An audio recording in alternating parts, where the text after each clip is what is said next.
함께 만드는 언론 미디어 협동조합. 여기는 국민 TV. 함께 만드는 언론 미디어 협동조합. 여기는 국민 TV.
시사를 맛있게 요리해 드립니다. 김성수. 최유한의 맛있는 맛있는 수다! 수다 시즌 2. 예.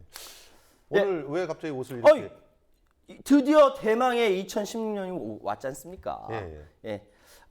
이거를 그냥 개량 한복이라고 생각하시면 안 되고요. 예. 어머니의 사랑이라고 생각해 예. 주시면 감사하겠습니다. 그래서 일부러 한복을 이렇게 코드로, 드레스 코드로. 예. 예. 아니 우리 어머니 용돈 들었는데 어머니 다 그래. 용돈 들었는데 아들 옷으로 그냥 대신 사주신 거야. 지금 옷 사줬다고 선물 받았다고 자랑하려고 입고 나온 거구만. 아니야. 어? 아니 자랑이잖아 지금. 그래 나는 선물 받은 것도 없다. 참 진짜 2016년 연말이 아주 거지 같았어요. 나는 2015년. 진짜. 15년. 예. 팔 부러지고 그 자기 거기다가 잘못이고 자기 잘못이 위안부 할머니들의 그 피눈물을 보면서 아이고, 진짜. 한 해를 보내야 되는 이런 상황 진짜 도대체 뭐라고 이렇게 말을 해야 근데 될까요? 내가 진짜 제일 황당한 게 진짜 연말에 엊그저께 하도 비판 여론이 비등하니까 당연하지 않습니까? 그게 무슨 좀 이따 방송하겠지만 그러니까 청와대 홍보수석이 이런 얘기를 했어요. 자꾸 이러면 손 놔버린다. 여기 일에 손 놔버린다. 세상에 정부가 국민을 상대로 파업을 하겠답니다. 해라. 아예 내려가. 파업이 아니야. 그거는 뭐야? 손 논다는 건 협박이지. 배임이야. 배임. 배임이고 배임이지. 그러면 그렇지. 정확히 말하면요. 자기 직무유기입니다. 아이고. 직무유기라면 내려오라고. 누가 거기 있으라 그랬어? 진짜? 내려와 당장. 목소리 너무 진짜? 목소리 너무 크게 열부터 받으면 나중에 어떻게 하려고 천천히. 너무 화가 나가지고 대국민 담화라고 내놓은 것의 내용을 보니까 이거는 뭐 시급성 때문에 시급성 누가 시급하대? 우리 급했어? 아니요. 할머니들 급했어? 뭐 할머니들이 돌아가시기 전에 어쩔 수 없이 아니 할머니들이 지금 돌아가시기 전에 해야 된다는 거야 이 당위와 같은 거였고 그렇다고 해서 할머니들이 모든 걸 다 내주고 거기서 돈이나 쳐받고 오라고 얘기하지 않았지 않습니까? 그렇죠. 그런데 지금 97억 원 받았어요. 그런데 그게 우리 저 국문 TV의 그 MC 교당 고상만 씨, 네, 고상만 씨. 트위터가 굉장히 화제가 됐잖아요. 예. 우리가 일본 쓰나미 피해 때문에 성금으로 준 돈만 155억 원이야. 현물까지 합하면 455억 원이 집행됐다는 게 확인이 돼. 글쎄 500억이 넘는 돈을 갖다 쓰나미 때문에 줬다고 일본한테. 그런데 위안부 할머니들 실제로 남아있는 분이 46명이지만 돌아가신 분까지 합하면 238명이고 실제로 400명이 넘는 사람들이 증언으로 남아있는데 이분들에게 이 60년, 70년이 넘는 그런 고통을 안기고 97억 원 받고 좋아해? 야, 좋아하면 안 되는 거죠. 이명박 정부는 내부에 이명박이 하도 이명박근혜 정부라고 해서 박근혜 정부는 그냥 내부에서 아유 잘했다 빨리 해결. 지금 잘했다고 하고 있어. 그러고 있어요. 그러니까 나경원도 다른 세상에서 사는 것 같아. 난 진짜 너무 어이가 없어서. 자, 우리 그러면 일단 이 졸속 합의, 이 졸속이란 말도 뭐라고 할까 더 심한 말이 있었으면 좋겠어. 그게 생각이 안 나가지고 그게 생각이 안 나가지고. 염장 합의 염장 합의. 혹은 위안부 할머니들 죽으라고 굿하는 죽으라고 제사 지내는 합의 이런 합의를 해놓고 제1차관이라는 인간은 와가지고 할머니들 앞에서 당당하게 고개를 들고 휴일이라서 합의를 해서 이게 우리가 웃는 게 아니에요. 휴일이라서 참, 아이고, 아우 쪽팔려. 자, 일단 이번에 그러니까 2012년에 이명박 정부 외교부가 명확하게 성노예라고 표기를 했습니다. 이건 잘한 거예요. 예, 그래서 성노예 이게 맞거든요. 실제로 미국에서도 성노예, 섹스 슬레이브스라고 하는 그런 단어를 예, 그 표기하기를 권장하고 있죠. 예 그렇습니다. 그래서 유엔에서도 받아들였던 거예요. 저희가 이거를 성노예라고 표현을 하도록 하겠습니다. 예. 할머니들 참 성노예 염장 합의의 문제점. 이건 김선수 평론가 염장 합의라고 했으니까 문제점 하나하나 이렇게 좀 짚어보도록 하겠습니다. 자해 합의 이런 건 어떨까? 뭐 자해 합의? 자해 합의. 자해. 이걸 합의라고 말하는 것도 이게 되게 뭐, 합의한 게 아니라 이게 뭐라고 해야 돼? 뭐 하여튼 예, 어쨌든 합의문도 없잖아. 합의문도 그러니까 더 후폭풍이 더 커질 걸 예상한 거야. 그래서 구두로 발표하고 말았다니까. 아니 구두 합의를 해놓고 이거 합의를 지키라고 하면 이거 말도 돼? 그러니까 말도 안 되는 건데 말도 안 되는 게 현실화 됐어요 지금 상황이. 야 이게 외교를 이따위로 하냐? 그러니까 내가 이따 박근혜 외교까지 하나씩 얘기해 같이 봅시다. 얘기합시다. 하나씩. 첫 번째, 짜잔. 무엇보다도 성노예 피해 당사자들과 전혀 합의가 없어요. 합의가 뭐야? 통보 뭐 이런 것도 없었어요. 홍보도 사후 통보했어. 나중에 찾아왔지. 네. 이거 아무것도 없어. 우리 정부가 요청한 불가역적으로 일본의 법적 책임을 더 이상 물을 수가 없게 되었습니다. 이건 근데 일본이 주장하는 거야. 더 이상 물을 수 없게 됐다는 건 일본이 주장하는 것이고 실제로 법원의 판례들하고 국제법상의 상례들을 보면요. 피해 당사자들과 합의가 없는 그렇죠. 이게 뭐냐면 그 우리 저 누구야 이인철 변호사인가 그 사람이 나랑 있는 자리에서 얘기를 하다가 그렇게 비유를 해주더라고. 이거는 우리가 이혼을 이렇게 서로 합의를 하려고 그러는데 최태원 노소영 이렇게. 부부는 냅두고 변호사끼리 합의한 거죠. 이렇게. 저희끼리 그러면서 의뢰인한테 물어보지도 않고 합의를 변호사끼리 한 거예요. 이거는 그러네. 변호사법 위반입니다. 이인철 변호사도 그렇게 얘기하고. 야, 진짜. 이인철 변호사도. 그러니까 지금 이런 합의에 대해서 이미 1965년도에 있었던 예. 그 한일협정 당시의 합의를 예. 우리나라 대법원에서도 인정하지 않는다고 얘기가 나왔죠. 예. 그리고 헌법소원을 갖다가 제기를 했더니 헌법재판소에서는 아주 교묘하게 빠져나가면서 예, 예. 이런 얘기는 했어요. 일본의 배상 책임에 대해서는 에둘러서 인정을 하는 그런 판단을 내렸어요. 진짜. 그렇기 때문에 이런 식으로 아무리 주장을 해도 사라지는 게 아닙니다. 역사는 여전히 남아 있으니까요. 권은찬 교수님인가 그분이 또 6개로 딱 정리를 했었는데 예. 거기에도 이런 당사자들과 합의가 전혀 없었다는 점 때문에 이 합의는 합의 자체가 성립하지 않는 무효다 이렇게까지 무효다. 얘기를 하고 예, 있습니다. 제가 얘기하다가 잘못된 거 있으면 지적해 주시고 예, 예. 그리고 이거는 변호사법 위반으로 그렇죠. 만약 변호사들끼리 했다면 예, 그러니까 변호사법 이거는 위반으로 국가 위반이야. 국가 아님을 입증한 거야 이 자식들이 정말. 국가 아님을 나 국가 아니야. 그러니까 뭐 정부 이렇게. 아니야. 정부 이건 아니야. 한국 정부 아님을 입증한 거랑 똑같은 거예요. 사실은. 근데 진짜 쪽팔리긴 하더라. 자, 두 번째로 야, 넘어가겠습니다. 중국이 얘기하는 거 보면 우리는 한국과 같이 합의할 생각이 없다 이렇게 얘기했는데. 나 여기 중국 얘기 그러니까 해놨어. 너무 골 때리잖아.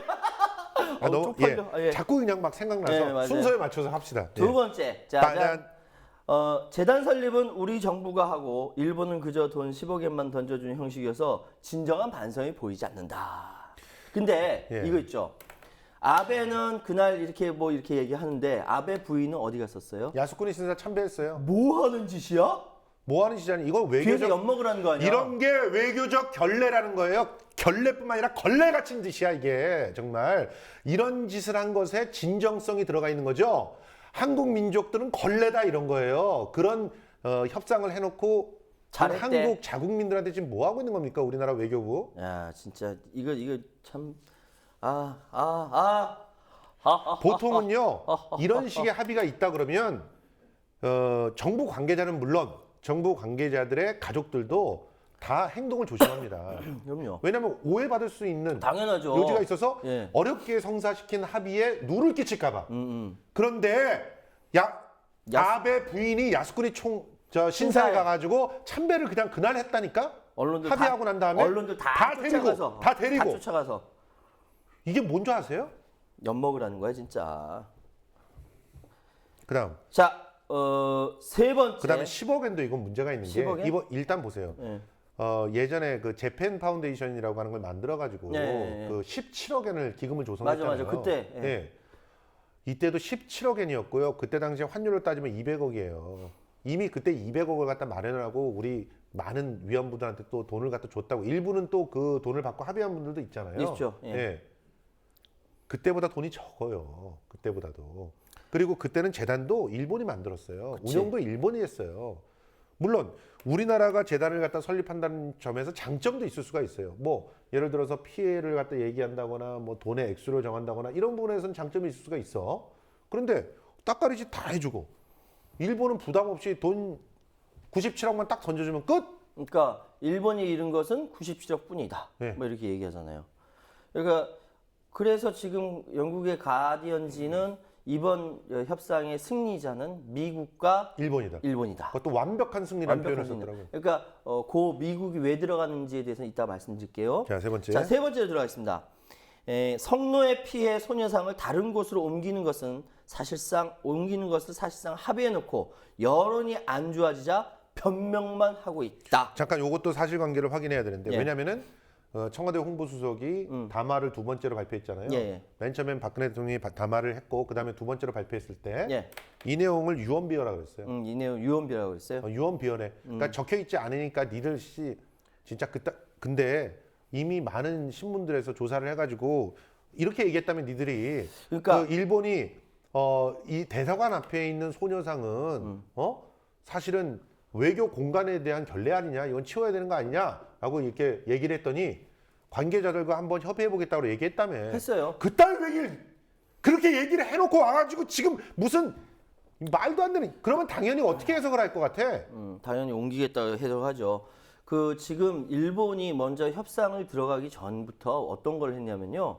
일단 그 일본은 그러니까 다른 언론 자유에 대해서는 굉장하지만 특히 한국과 소통하는 언론사는 똘똘 뭉쳐 있어요. 하나라고 보면 돼. 그래서 어떻게 하냐면 애두벌룬을 띄우는 겁니다. 일본 언론인이. 특히나 산케이 같은 데서 산케이. 먼저. 이쪽에서 애두벌룬을 띄우고 이렇게 한다 정보 받아서 막 흘려요. 예. 이게 마치 기정사실화처럼 하고 나서 협상을 딱 들어가는 겁니다. 그렇죠. 그럼 이게 다 말려 들어가는 거거든. 아니 그렇게 좀 제발 좀 우리도 협상 좀 해봐. 이게 기술이야. 능력이 안 일단 되는데. 국민들한테 먼저 얘기하면서 국민들의 반응들을 갖다 부추겨가지고 심각하게 마치 문제가 있는 것처럼 해놓은 다음에 이득을 챙기는 게 외교술 아니냐. 그런 거 할 줄 모른다니까. 근데 국민들은 모르게 쉬쉬해가지고 합의도 안 하고 당사자한테 물어보지도 않고 가가지고 뭐 한 거냐.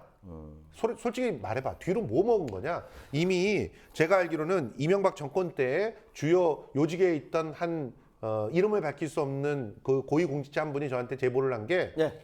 TPP 때문일 가능성이 있다는 거예요. 그렇죠. 예. TPP에 들어가지 못하면 우리나라 대기업 중에 일부가 막대한 손해를 입는다네요.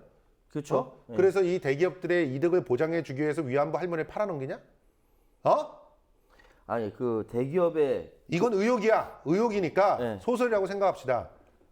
도대체 왜 시급했습니까? 뭐가 시급했기 때문에 이런 결정을 내린 겁니까? 정확하게 해명하지 않는다면 그냥 당신들은 자격 없어요. 무능하기 이를 데 없는 거고요. 진짜. 변명하겠죠. 할머니들 많이 돌아가시고 올해도 9명 돌아가셨으니까 그게 급하다라고 이야기를 하겠죠. 근데 그게 진짜 속마음일까요? 그리고 웬만한 합의들은 다 후에 국회 추인을 받죠. 그럼요. 이게 네 번째 이게 얘기인데. 네 번째인데 네. 자 이건 뒤에 제가 이거랑 연결되는 것이 있어서 일단 간략하게 말씀드리겠습니다. 국회 동의가 없었고 국민들 의견도 전혀 반영되지 않았다는 점, 그리고 일부 새누리당 의원들도 비판하고 있는 점, 이게 합의의 문제점이기도 합니다. 여기 같이 비판하지 않는 새누리 의원은 도대체 뭐야? 나경원. 그리고 잘했다 그러잖아요. 나는 너무너무 충격적인 것 중에 하나가 이 리얼미터에서 지금 여론조사가 나왔어요. 예. 근데 60대 이상, 70대 이상 분들이 70% 이상 이 합의를 찬성한다는데 그 손가락 좀 보고 싶습니다. 그분들 진짜요? 예. 그분들 솔직히 말해서 그분들한테는 할 말이 없습니다. 정말. 그분들이 이 위안부 할머니들에 대해서도 그렇게 생각하시는 거 아니에요? 불편하게 생각하고 우리가 뭐 일본으로부터 관광객도 받아들여야 되고 수익을 막대히 얻어야 되는데 위안부 할머니들 때문에 방해가 돼가지고 우리가 그걸 못하고 있다 그렇게 생각하시는 거 아닙니까? 정말 좀 해도 너무하다는 생각밖에 안 듭니다. 그 심지어는 일부에서는 일제 붙어먹고 살았던 사람들입니까? 70대 이상 거기서 찬성하신 분들? 도대체 어떤 정신으로 이런 합의를 찬성을 하십니까? 그러니까 국민 맞습니까? 일본으로 가서 사세요. 그 일부 이번에 사건이 벌어졌을 때 어떤 참 이해 안 되는데 그 소녀상 앞 철거하라면서 시위한 사람 있죠. 예. 그 그 사람이 무슨 KBS 사람 이사라는 맞아요, 그거? 맞아요? 몰라요. 나는 그건 잘 모르겠는데 KBS 이사라는 그런 얘기도 있었는데 KBS 든 이사였던 아니든 간에. 그 조모 씨는 분명히 그거 찬성하더라고요 합의에 대해서.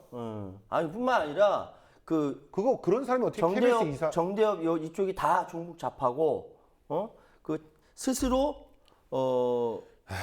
외춘을 했다라고 식으로 이야기를 했거든요. 이번에 피켓 들고 막 이렇게 그 사람 길 가다가 맞아 죽지 않으면 참 다행일 것 같아요. 네. 진짜예요. 네. 아니 저 딴 거 다 떠나서 이용수 할머니가 얘기를 예. 한 걸 보세요. 이용수 할머니가 잡혀갈 땐 17살이었어요. 예. 그리고 그 특히나 뭐 다른 할머니들 뭐 그 배순이 할머니인가 그 박순이 할머니인가 이분은 13살 때 잡혀갔어요. 그러니까 13살 때 몸을 판다는 것이 그 개념이 가능하기라도 하겠습니까? 13살이면 초등학교 6학년이야. 초등학교 6학년이 몸 파는 거를 갖다가 지금처럼 SNS가 발달하고 인터넷이 발달해서 그런 정보를 받아들일 수 있었던 상황이 아닌 그때 당시에 돈을 받고 몸을 판다는 거를 인식이라도 했을 것 같아요. 또 오늘 분위기 너무 무겁다. 무거울 수밖에 없는 것이 진짜. 자, 마지막으로 하나 더 정리하고 이 부분이 탄핵 사유라는 것을 또 말씀드리겠습니다. 한국과 일본을 이용해서 중국을 견제하려는 미국의 동아시아 정책에 사실상 한국이 이용당한 것 잘못됐다라는 거죠. 이 부분에 대해서는 제가 좀 말씀드릴게요. 그러니까 지난 2015년에 한국은 굉장히 그 애매한 위치에 있었습니다. 계속적으로 뭐냐면은 경제적으로는 중국에 끌려갈 수밖에 없는 입장이었거든요. 그렇죠. 왜? 수출이라든지 이 모든 부분에 있어서 중국에 거의 뭐 완벽하게 이렇게 매달려 있는 상황이고. 그거 그런데 칭찬했던 언론들 다 어디 갔어? 다 그냥 무릎 꿇고 와봐. 지금 이제 와서 좀. 난 솔직히 그때 칭찬했던 기자들을 갖다가 좀 다 데리고 오고 싶어. 이제 와서 지금 어떻게 쓰고 있나? 그 중국과 엄청난 그런 성과들을 냈다며? FTA 얘기하는 거죠? FTA도 그렇고 네. 중국과 가가지고 뭐 최초로 들어가서- 시진핑과 같이 하면서 엄청난 투자를 받아냈고 경제적 성과도 어쩌고 네, 그렇죠. 난리를 쳐놓고 자 그래놓고 TPP 뻥 하니까 그 다음부터 행보 엇갈리기 시작했잖아요. 그렇죠. 예. 그 다음에 이제 와서 뭐라고 해놓고 있어? 이제 와서 왜 중국과 같이 협조 맞춰가지고 왜 위안부 문제를 중국과 같이 안 하는 겁니까? 그렇죠. 예? 그러니까 굉장히 웃겨져 버린 게 그러면서 안보 측면에서는 미국가가 아니지. 미국이 일본과 한국을 앞세워서 뭐라고 내세우냐 북한의 위협이 있으니까 하지만 실제로는 중국을 중국이죠. 견제하기 위해서 예. 이렇게 한 거거든요. 그러니까 한국은 여기 중간에 끼어 있었죠. 남한이에요. 남한. 북한 말고 남한. 한국은 이러지도 못하고 저러지도 못하고 이러지도 못하고 그러니까 이 경제적인 측면에서 뭐 눈치 봐가면서 전승절 갔다 온 거고 그러면서 미국 가가지고 그런 거 아니에요 뭐 설레발치고 이런 애매모호한 상황이 있었어요. 그런데 미국이 이 부분은 명확한 게 뭐냐면은 일본 언론에서 박근혜 외교에 대해서 고자질 외교라고 비판을 했습니다. 즉 박근혜가 미국에 맨날 가가지고 일본 쟤네들이 이랬대요 저랬대요 고자질한다라고 일본 언론에서 때렸는데 사실은 그게 아니라는 생각이 들어요. 왜냐하면은 미국이 일본과 한국의 가장 큰 문제 위안부 문제를 해결해야 대중국 전선을 긋는데 편하거든. 그렇죠. 그러니까 미국이 한국과 일본에서 압력을 넣었다. 그렇기 때문에 이것이 이렇게 졸속으로나마 빨리 진행된 거 아니냐라는 심증이 있는 거죠. 그런데 여기서 중요한 거 있습니다. 정말 외교를 잘하는 사람들은 이때가 오히려 기회입니다. 그렇지. 이때가 기회예요. 미국은 특히나 오바마 정부고 오바마 정부는 민주당 정권이에요. 민주당 정권은 인권에 대해서 그야말로 민감한 정권입니다. 만약에 인권 침해 사례들을 눈에 덮으면서 뭔가를 처리한다. 그러면 민주당의 정체성이 흔들리기 때문에 그렇게 쉽게 하지 못해요. 그렇기 때문에 위안부 문제를 덮을 수가 없는 없어요. 거예요. 예. 절대로 덮을 수가 없어요. 그리고 중국 역시 위안부는 똑같은 피해자예요. 그렇기 때문에 중국도 역시 위안부 문제를 대충 어떻게 무마하고 경제적으로 뭔가 바꾸고 이럴 수가 절대 없는 나라예요. 자, 그러면 양쪽은 한쪽은 우리가 경제 때문에 한쪽은 안보 때문에 양쪽 눈치를 봐야 되겠지만 위안부 문제에 대해서는 누가 키를 잡을 수 있어요? 우리가 잡을 수 있는 우리가 거야. 잡고 있는 거야. 우리가 이거를 갖다 혼납한 거야. 그렇죠. 이거 하나로 일본을 무릎 꿇릴 수 있었다고. 우리 누구? 빌리 브란트 총리처럼 이렇게 아베를 이렇게 무릎 꿇릴 수 있었어요. 아베를 이번 찬스에. 왜? 우린 죽어도 못 해주겠다. 위안부 할머니들 봐라. 다 지금 자해하시고 난리 났다.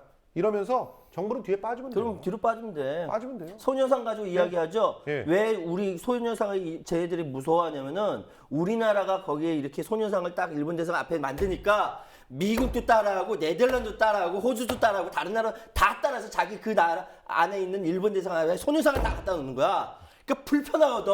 불편한 정도가 아니지. 네. 이건 엄청난 압박이에요. 엄청난 무기거든. 엄청난 문화적 무기를 이렇게 쓰는 거야. 그렇죠. 이게 문화적 무기예요. 예. 근데 이걸 치워? 누구 자, 좋으라고? 그러니까 이런 무기를 사용하면서 정부는 빠져 있으면 돼요. 그럼요. 아무리 압박을 하고 지랄을 해도 뭐 TPP 어쩌고 저쩌고 난리를 쳐도 우리는 왜? 그럼 AIIB 들어갈 거야. 아이 괜찮아요. 뭐 전시작전권을 그러니까 가져왔어야지. 전시작전권을. 그래서 지금 그런 상태에서 중국과 이렇게 싹 네, 더 하는 식으로 가까이 하는 하면 척하면 저쪽에 애가 그러면 안 달랐어. 미국이 일본을 갖다가 정말 앞에 뺨이라도 때려가지고 가서 사저 안에 할 수밖에 없는 상황이었단 말이야. 그렇죠. 오바마 임기 안에 이걸 끝냈어야 됐다고. 그렇지. 내년에 그런데 이따위로 거지같이 외교를 해놓고 이 얘기는 제 얘기뿐만이 아니라 저한테 제보를 한 이명박 정권 내에서 요직을 차지했던 그런 한 인사의 그 주장이에요. 주장이기도 해요. 뭐 그런 사람이랑도 친하네. 예, 그런 사람하고도 이제 친구니까 어렸을 때부터 친구였으니까. 뭐, 예. 근데 그 친구는 이제 솔직히 남들이 말하는 변절을 해가지고 네, 글로 들어갔어요. 예. 누구 때문에? YS 때문에. 글로 들어가고 그 다음에 거기서 계속 하다가 나중엔 쭉 올라가. 예, 이재호 의원 밑에서 이렇게 올라갔다고. 예. 그래가지고 지금은 이제 낙동강 오리알이 됐지만 그래도 그 사람도 뭐라고 얘기를 하냐면 보수 정권이에요. 보수 정권의 인사고. 진짜. 아유 답답. 이번 절호의 찬스를 놓쳤다. 그러니까 놓친 정도가 아니라 윤미향 대표의 말대로 24년간 그 할머니들이 죽으면서 피눈물 흘리면서 싸웠던 미국에 가서 사정하고 유럽에 가서 사정하고 일본에 가가지고 수모당하고 해가지고 만들어 놓은 이 잔치판을 엎어버렸다고요. 이제는 배상을 받을 수 있었다고요. 사죄를 받을 수 있었다니까. 그걸 잘했다고요? 우리 잘했다고 한 사람들 기억합시다. 나경원 이 합의를 잘했다고 하는 사람들은 네. 절대로 국회의원이든 공직이든 가지 못하게 해야 됩니다. 네 맞아요. 이 사람들은 간첩일 가능성이 높기 때문에 그렇죠. 그렇죠. 의혹이 있어요. 그래. 사실. 네 맞아요. 의혹이라고 말할 수밖에 없어요. 왜? 이게 심증이 아니라 뭐가 있다 이러면 내가 이제 명예훼손이잖아. 명예훼손이니까. 우리 예민하거든 그런 거. 네. 그러니까 지금 이것이 가장 핵심적인 문제인데 한국이 이용당했다라는 부분 좀 이따 더 말씀드리고. 왜 이렇게 어이없이?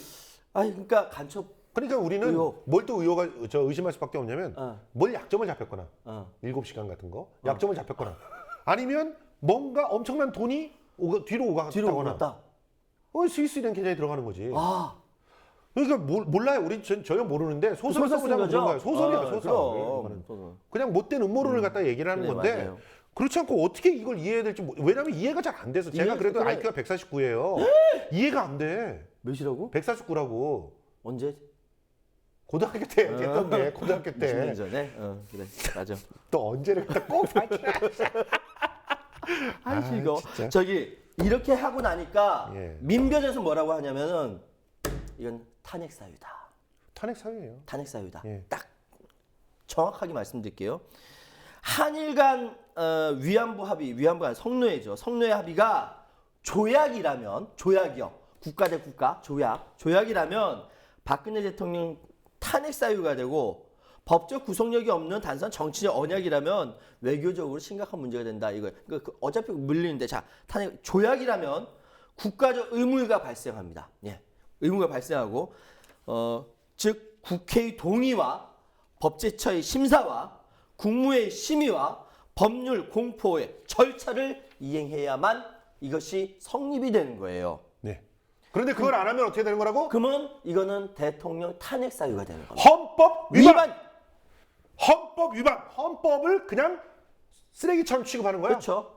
심각한 헌법과 이게 말이 법률 되냐? 위반 행위거든, 진짜. 이게 말이 돼? 그러니까 이거는 탄핵감이라는 거죠. 조약 형식이라고 주장한다면 만약에 조약이 아니다. 그러면 정치적 언약이라고 한다면은 뭐 그 위헌 뭐 이것까지 가지 않더라도 외국과의 관계에 있어서의 공식적인 언사를 통해서 약속을 위배하는 거기 때문에 이거는 또 대단히 또 위험한 대단히 문제가 심각한 문제가 발생을 하는 거죠. 그런데 더 속이 터지는 건 뭐냐면은 여기서 그러니까 민변 변호사님들이 그래요. 내가 10년, 20년, 30년 계약을 많이 해봤지만 최종적이고 불가역적이라는 내용은 들어본 적이 없다. 이게 원래는요. 그 계약서나 조약이나 다 뭐라고 얘기하냐면 이 조약에 명시한 기간만큼 되게 그렇게 얘기하잖아요. 조약에 명시한 기간만큼. 그리고 별도의 합의가 있을 때까지. 이런 전제를 달죠. 그렇죠. 당연하죠. 근데 최종적이고 100년 지나도 똑같아? 200년 지나도 똑같고? 이건 뭘 염두에 둔 건지 아세요? 정권 바뀌면은 다른 문제 제기할까 봐. 그래서 뭐 아베가 얘기하는 게 꼴대를 자꾸 바꾼다. 이따위 얘기를 하면서 맞아요. 뭐 얘기를 하는데 꼴대는 니네들도 먼저 바꿨잖아. 그럼요. 항상 뒤통수 쳐놓고서. 그래서 근데 이거 하면서 더 고민되고 걱정되는 부분이 뭐냐면은 이 성노예 합의가 그냥 이 합의에서 끝나는 것이 아니라 어디까지 영향을 미치냐? 독도에까지 영향을 미칠 수 있다는 겁니다. 어떻게 그렇게까지 영향을 미치는지. 왜냐하면은 독도는요 지금까지 이런 것들을 통해 가지고 서로 만나거나 협의를 하지 않았어요. 그렇죠. 그런데 실질적으로 지금 살아있는 할머니들의 생명 가기 전에 뭐 협의한다고 해서 만나서 이야기를 한 거지 않습니까? 그렇죠. 여기서 다 내줬다고 한다면 예. 향후에 독도 협의할 때 이 사람들이 그대로 가가지고 그냥 하고 싶은 대로 해라. 왜?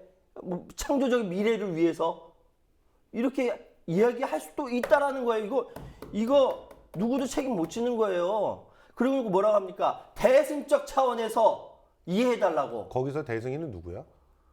빅뱅의 대성이는 아니고. 그렇지. 예. 대승이라니까. 대승 발음 똑바로 했어 아저씨가 그런 거야. 대승적 차원에서 저기요 국가가 국민의 생명과 국민의 안전과 국민의 인권과 이걸보다 더 먼저 생각하지 않고 엉뚱한 거 생각하는 것이 그게 전체주의야. 독재고. 독재고. 대승적 차원? 누구 맘대로? 대성이의 경상도 사투리군요.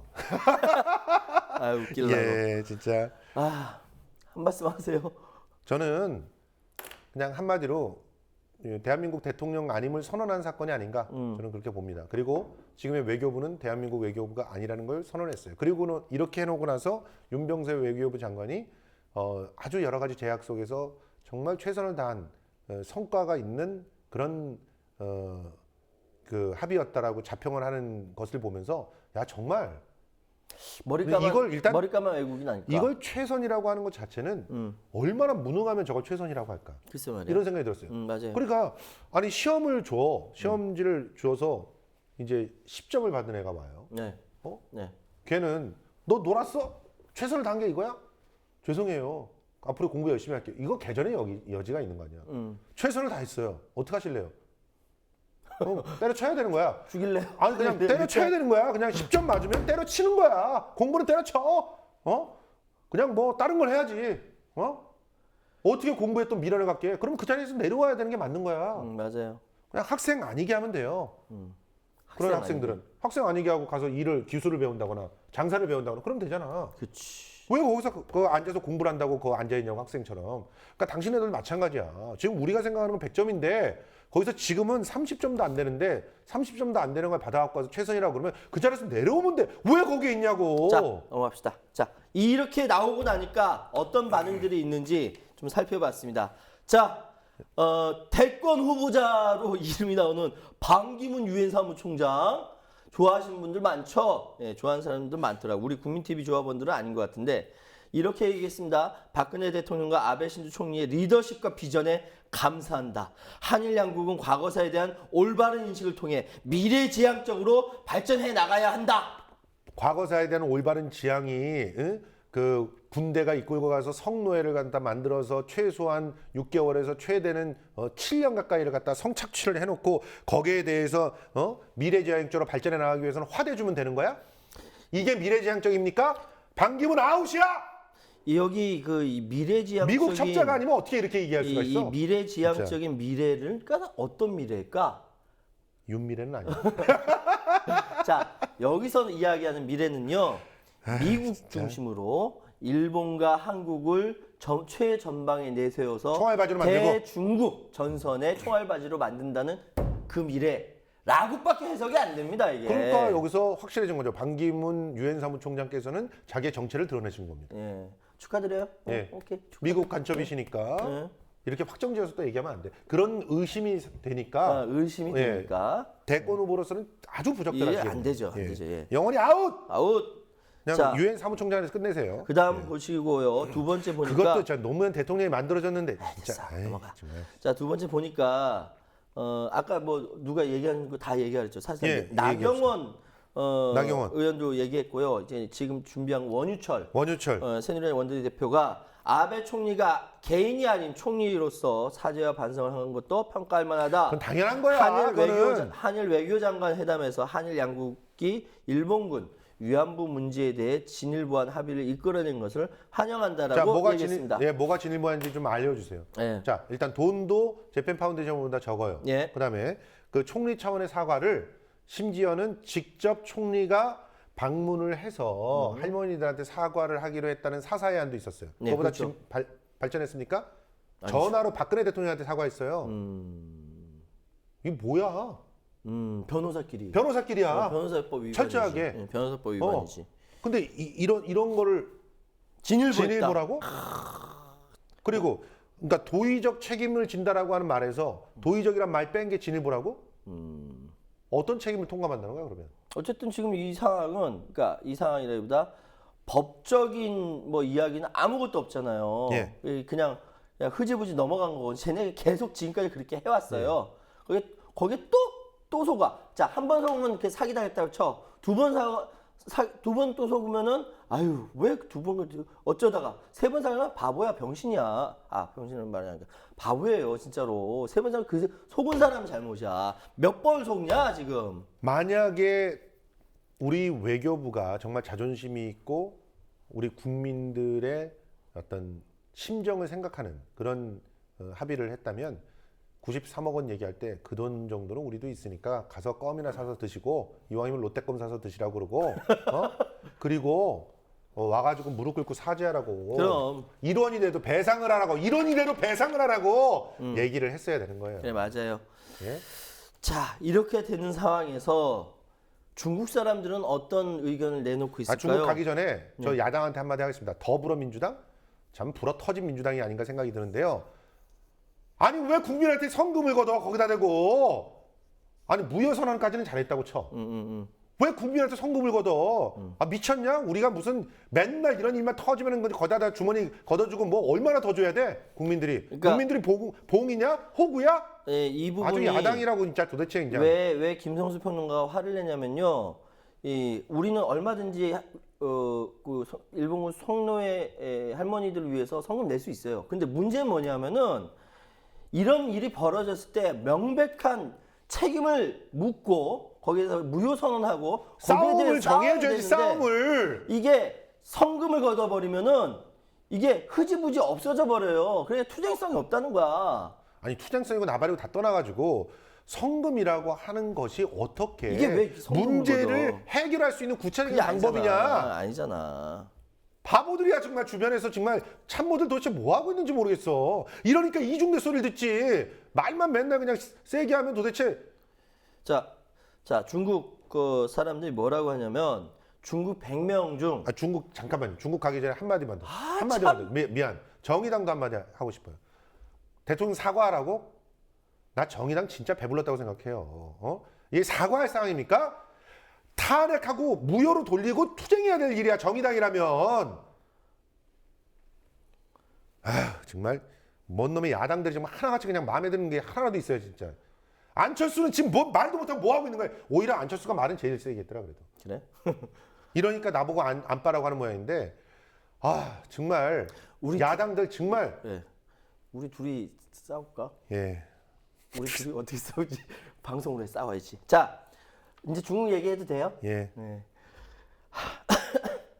100명 중 95명이 한국과 같은 조건 위안부 합의 안 돼라고 이야기한답니다. 그러니까 한 누리꾼은 우리가 필요한 것은 돈이 아니다. 우리는 공평, 정의, 양심, 일본의 진정한 사죄를 필요로 한다라고 중국 누리꾼이 이렇게 얘기를 합니다. 좀 배웠으면 좋겠어요. 우리 중국 저 누리꾼한테 60대 이상 할아버지들 중에서 이 합의하고 찬성하신다는 분들이요. 가서 좀 배우세요. 제가 참 건방지게 이렇게 말씀드립니다만 좀 아닌 것 같습니다. 좀 그래서 여러분들 같은 분이 있어서 우리나라가 이렇게 일본의 침략을 당하고 6.25라는 그런 전쟁을 겪은 건 아닌가 하는 생각도 잠깐 해봤습니다. 나 왜 갑자기 공평, 정의, 양심 이 단어가 나오는데 눈물이 쏟아지려고 그랬어. 그리고 저 미국 그 커네티컷 대학 교수, 더든 교수. 예, 더든 교수가 이걸 최종적 해결하고 주장하는 것은 불가능한 일이다. 예. 이렇게 얘기를 했죠. 아주 드라이하게 얘기했어요. 그럼요. 역사 문제는 무역 협상이나 핵무기 시스템 협상과 아주 다르다. 예, 한국을 식민지하고 지배하는데 적극적으로 관여했던 사람들이 동상이 지금 일본에 있거든요. 이걸 웃으면서 얘기하셨대요. 예. 피식 웃으면서. 그렇지. 어이가 없지. 소녀상을 없애라고? 예. 야 그럼 일본 내에 있는 전범 동상 없애라고 하면 없앨 거냐? 우리나라가 없애라고 하면 없앨 거야? 이런 걸 없애라고 말해본 적도 없잖아 우리나라 정부는.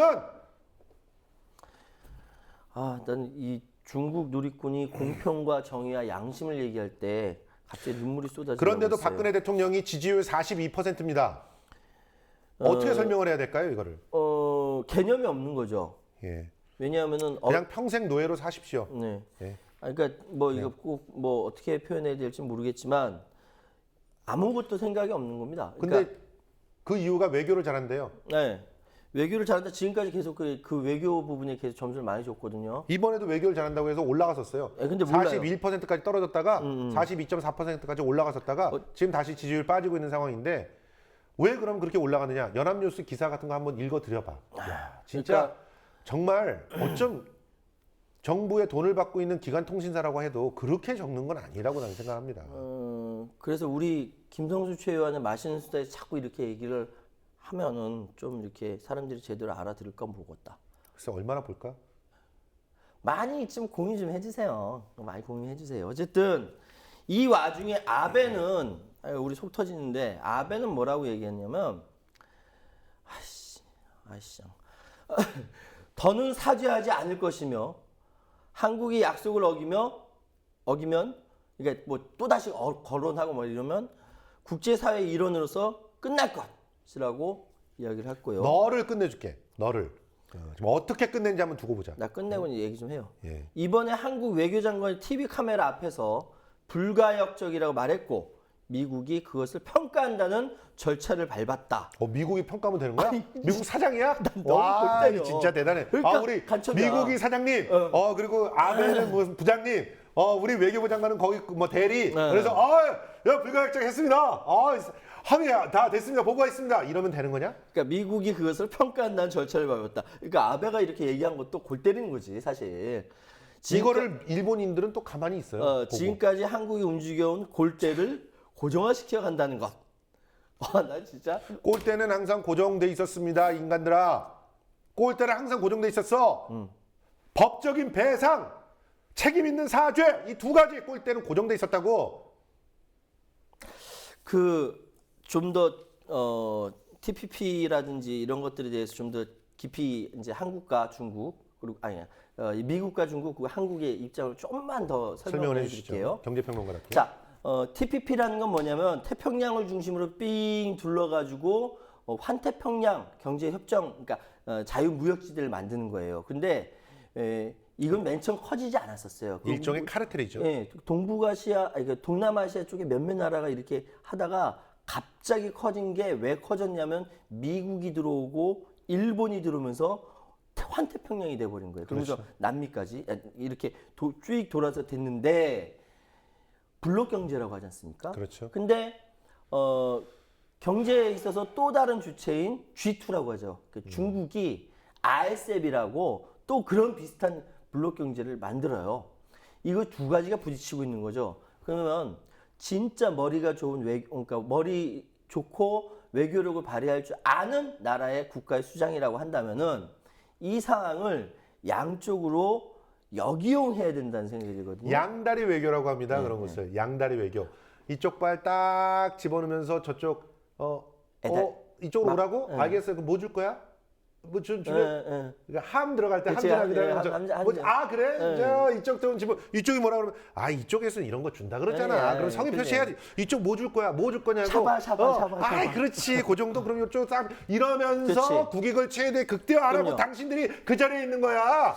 그 사실은 우리가 힘이 그렇게 그 강대국들 중국이나 미국에 비해서 힘이 크지 않기 때문에 이것이 어떻게 가능하겠어라고 생각하는데 오히려 한국은요 북한과 맞닿아 있는 지정학적 위치 그리고 일종의 꼴문과 같은 거죠. 꼴문. 일본과 중국 그리고 미국 이 한 어쩌면 운명이 이래 한 가운데 있는 거예요. 예. 그러면은 우리가 힘이 약하다고 한다면 항상 외세의 침략을 당했지만 우리나라의 경제력이요 전 세계에서 11위야 지금. 예, 12, 11위, 13위 이 굉장히 큰 국가예요. 힘이 있다고요.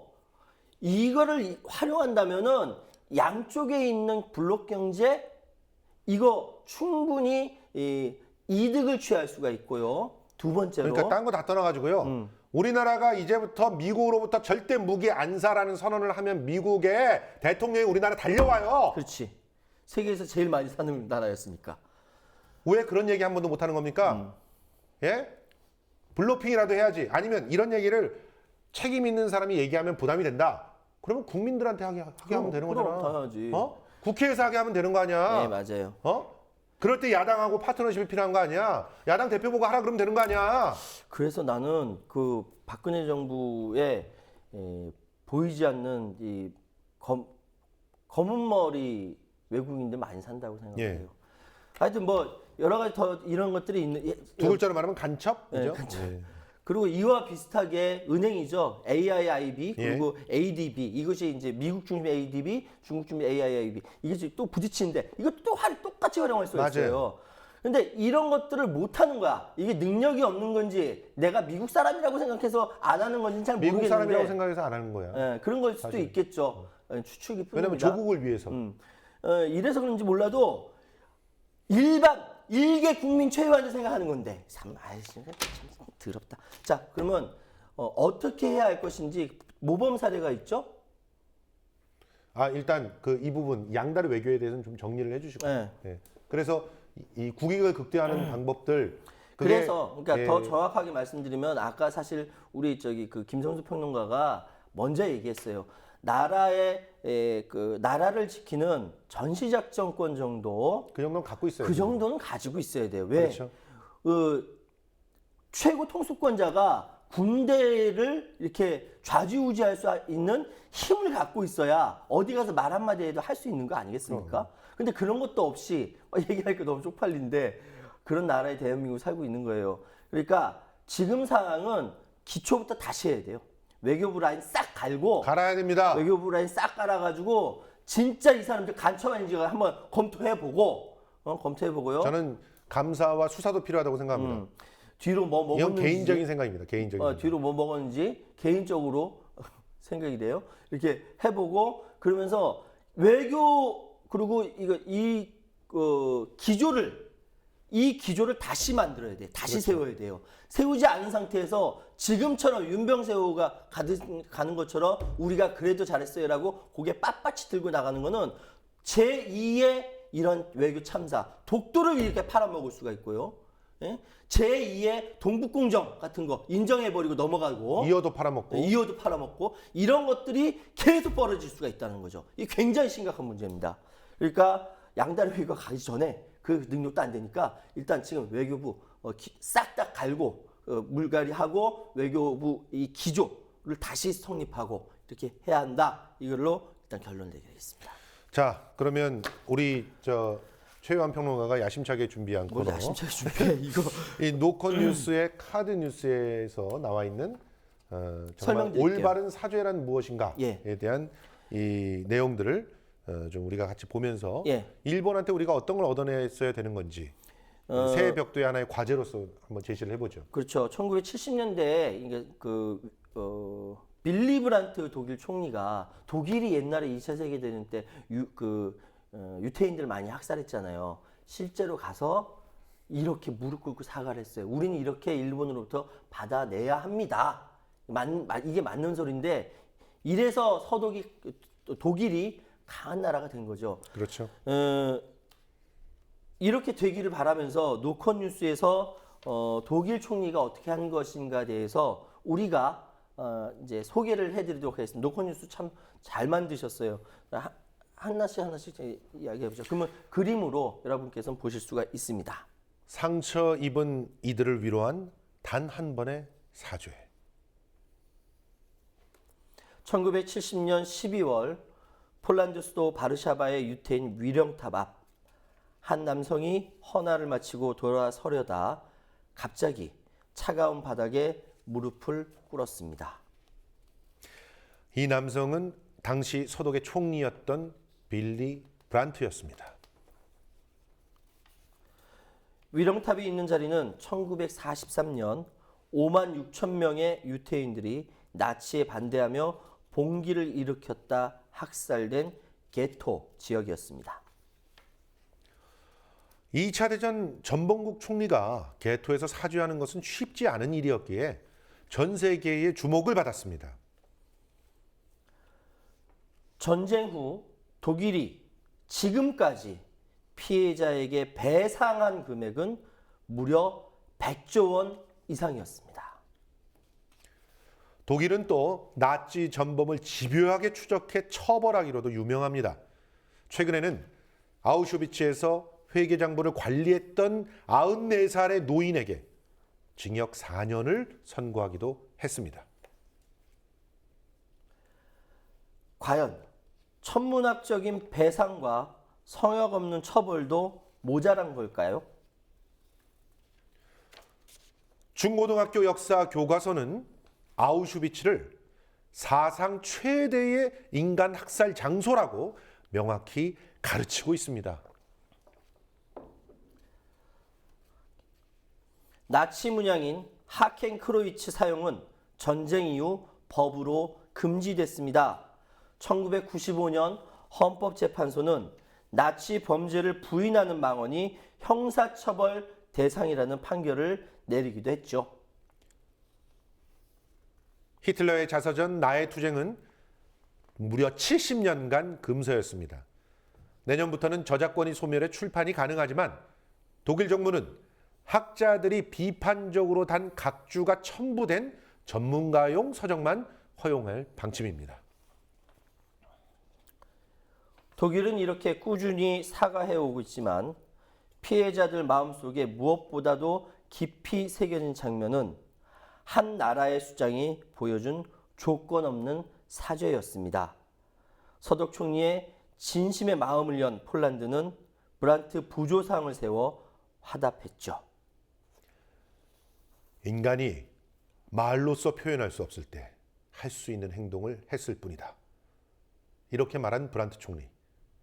그는 이후에 유럽의 통합을 지향하는 동방 정책을 펼쳤고 생전에 독일이 베를린 장벽을 허무는 모습까지 지켜볼 수 있었습니다. 피해자들이 기억할 사과란 이런 것 아닐까요? 예. 노컷 뉴스가 굉장히 잘 만들었어요. 네. 예. 사과는 세 가지 조건이 있어야 되죠. 그래서 CAT,CAT이라고 얘기하는데 예. 우선 컨텐츠, 콘텐츠. 사과의 내용이 분명해야 되고, 그다음에 애티튜드, 예. 예. 그다음에 타이밍입니다. 타이밍. 이 세 가지를 모두 다 일본은 무시하고 있고요. 심지어 그런 일본의 행동들과 작태에 대해서 한국 정부가 나서서 방어를 해주고 있습니다. 쉴드를 쳐주고 있어요. 도대체 이게 무슨 꼴인지 모르겠습니다. 살면서 이런 꼴은 정말 다시는 보지 않을 줄 알았습니다. 1965년도의 한일협정은 제가 태어나기도 전에 있었던 그런 협정이라서 제가 그때 당시에 어떤 심정이었는지 몰랐습니다만 저희 아버님께서 그 한일협정 반대 투쟁에 시위를 또 참여를 하셨더라고요. 네. 그런데 굉장히 그런 한일협정 반대에 대해서 얘기를 했던 그런 상황들을 이제야 조금 이해를 하겠어요. 물론 그때 당시에 아주 소극적으로 참여를 했어요. 우리 아버님께서는 교사가 되고 싶었기 때문에 이제 4.19 때는 앞장서 나가서 그 깡패들한테 맞기도 하셨지만 그때는 그냥 이런 식의 한일협정은 가당치 않다라는 정도를 얘기를 했다고 하는데 그런데 지금 오늘 이런 합의를 보니까 그때 당시는 명분이라도 있었어요. 뭐 나라 경제를 발전시켜야 됐잖아. 근데 지금은 우리가 돈이 97억 원이 없습니까? 로또 한 번 당첨돼도 40몇 억 원이에요. 예? 지금 추신수 연봉이 지금 그걸 넘죠? NC 다이노스의 박민서 FA 예. 몸값하고 같아요. 예, 박병호 아니고 박민석? 네, 박민석. 박민석. 그러니까 박민석이 이번에 97억 원 받았어요? 그렇다 그러던데. 야, 방금 프로야구- 말씀하셨는데 예. 그때 65년도에 유무상 측에서 5억 달러를 받았잖아요. 예. 그 5억 달러가 가장 많이 받은 데가 지금까지 아는데 포항제철인데 포항제철 아니에요. 사실은 외환은행입니다. 26.7%인가 외환은행이 받았는데 그 외환은행이 어떻게 됐죠? 외환은행이 나중에 론스타한테 팔렸어요. 예. 론스타한테 팔려서 나중에 론스타한테 돈 주고 무마했잖아요. 이제는 론스타를 떠나보내야 할 때라고 외치던 그 사람들이 지금 와서 이제는 소녀상을 떠나보내야 할 때라고 얘기하고 있는 아주 기가 막힌 이 시절을 우리가 살고 있다는 거죠. 그렇습니다. 아유, 일단 아유, 연초부터 신년인데, 신년에 신년인데 너무 우리 좀 이게 무거운 얘기를 긍정적으로 해서, 좀 말씀드리고 우리 시청자 여러분께서 좀 즐겁고 하셔야 되는데 너무 죄송합니다. 너무 그런데 지난해 말에 이게 충격을 너무 크게 받다 보니까 나라가 이 모양인데 나라가 이 모양인데요. 한 마디씩만 얘기합시다. 자, 우리 신년에 네. 우리 김성수 평론가님 뭘 제일 많이 이렇게 하고 싶으세요? 정말 신년에는 대통령이 말하는 진실한 사람들을 다 떨어뜨렸으면 좋겠습니다. 그리고 얘기하네? 예, 정말 제대로 된 그 상식과 그 이성이 있는 제대로 된 인간들을 국회에 좀 보내주십시오. 그래서 우리 그런 거 한번 만들어 봅시다. 여소야대 한번 만들어서 대통령 탄핵당하는 꼴 한번 봤으면 좋겠습니다. 시도라도 하는 꼴, 진짜. 저는요.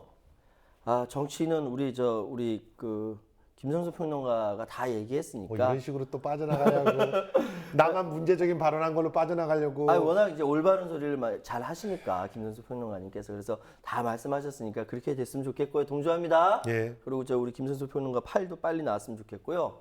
그리고 저는 대한민국에서 언론이 이런 부분들에 대해서 하나하나 찝으면서 좀 이야기를 하는 그런 언론들이 좀 기계가 다시 살았으면 좋겠다. 그렇죠. 기계가 좀 살아있는. 왜냐하면은 세상 사람들은 세계를 바라볼 때 언론을 통해서 바라보거든요. 언론에서 왜곡하면 다 모든 것이 왜곡돼서 보일 수밖에 없기 때문에 그래서 언론이 바로 서야 나라가 바로 선다는 이야기가 바로 거기 있는 겁니다. 그래서 지금 있는 이 몇몇 언론들은 You are not 언론. 나 노정열 씨한테 배웠어요. 너는 언론도 아니야. 에? 그런 거지. 내가 어쨌든 얘기가 허탈하다. 언론이 바로서는 한 해가 됐으면 좋겠다. 네, 그렇게 그랬어요. 얘기하신 예, 거죠? 그랬으면 좋겠습니다. 예. 그럴 가능성은 없어 보입니다. 그게 참 답답한 일이죠. 당신이 말하는 가능성은 별로 없어 보입니다. 그럼 우리는 어떻게 해야 돼? 우리는 열심히 맛있는 수다를 해야 된다는 거지. 알겠습니다. 저희 열심히 맛있는 수다 하겠습니다. 힘내서요. 예. 안 할 거야 그러면? 해야죠. 그렇죠. 예. 시간 다 됐습니다. 저희요 열심히 맛있는 수다 열심히 해가지고 많이 좀 홍보 좀 해주세요. 예. 저희 열심히 하고 있으니까. 그래서 어디 맛있는 수다에서 이렇게 이야기하더라라는 것이 언론에 한번 나갔으면 좋겠다라는 생각도 해보고요. 예, 이제 2016년은 붉은 원숭이의 해라고 합니다. 제가 마침 원숭이띠예요. 그렇지. 예, 원숭이띠라서 저는 앞으로 잔나비 뜨지. 예, 올 한해는 굉장히 대운이 올 거라고 하는데. 거짓말 하지 마세요. 아, 이거 진짜 뭐 원숭이띠라서 예. 특히나 이제 붉은색이 저하고 또 잘 어울리는 색이라고 합니다. 그래서 이제 좋은 일들이 벌어질 거라고 하는데. 빨간색이야? 예. 그러면서 행운을 불러다 주는 색이라고 예. 붉은색이. 중국 사람들 굉장히 좋아하죠. 그래서 그래서 뭐? 뭐 맛있는 수다가 대박이 날 거라고 생각하고요. 네. 그리고 하는 것마다 다 일일이 대박이 날 거라고 생각을 합니다. 전 욕심 그런데 없어요. 김성수 평론가 옆에 딱 붙어가지고 대박 날 때 같이 맞을 거예요. 예. 라디오 재벌이시잖아요. 왜 이미. 그러십니까? 예. 그만하세요. 예. 라디오 계속 연말에 들어왔다며 막 쏟아져 들어와가지고 막 어떻게 이걸 다 처리하지 막 이랬잖아요. 여러분 사랑합니다. 다음 주에 뵐게요. 다음 주에 뵙겠습니다.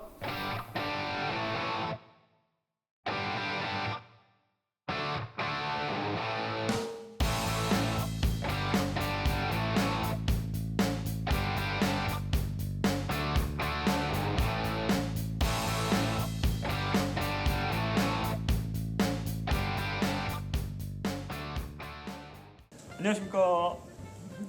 이사장 맡고 있는 현상입니다. 네, 안녕하세요. 제작국의 김종훈입니다. 예, 새해 복 많이 받으세요. 새해 많이 받으세요. 올해부터 저희 그 국민TV에서 우리 조합원님들이 내주시는 그러한 그 소중한 정성에 조금이라도 좀 보답하고자 조합원님들이 그 하시는 일, 네. 또 조합원님들이 생산하시는 농산물이나 네. 조합원님들이 하고 있는 각종 사업장들 많이 좀 우리 조합원들뿐만이 아니고 여러 이런 쪽에 좀 홍보를 할 그러한 계획을 가지고 있습니다. 그렇습니다. 아시죠? 삼성동 재벌 광고는 받지 않습니다. 그런 것들을 좀 많이 저희들에게 이렇게 알려주시면은 저희가 여러분님께서 그 광고하시는 그러한 내용들을 우리 TV 통해서 우리 여러분들의 그 사업들을 좀 잘 될 수 있도록 이렇게 홍보할 계획을 세우고 있습니다. 예, 문의는 아래 보이시는 이메일 주소로 보내주시면은 성심성의껏 답변드리겠습니다. 네, 저희 국민TV가 우리 조합원님들의 그러한 그 정성에 조금이라도 보답하고 여러분님의 그 소중한 뜻을 더욱더 크게 결실 맺고 열매 맺을 수 있도록 저희가 올해도 혼신의 힘을 다해서 파이팅하겠습니다. 고맙습니다. 국민TV 파이팅! 같이 했습니다. 고맙습니다. 신선한 원두, 향긋한 커피가 있는 여기는 미디어 협동조합 국민카페 오네어. 국민 모두 함께하는 공간, 국민TV 그리고 국민카페. 달콤한 커피에 사랑과 정성을 듬뿍 담아드립니다.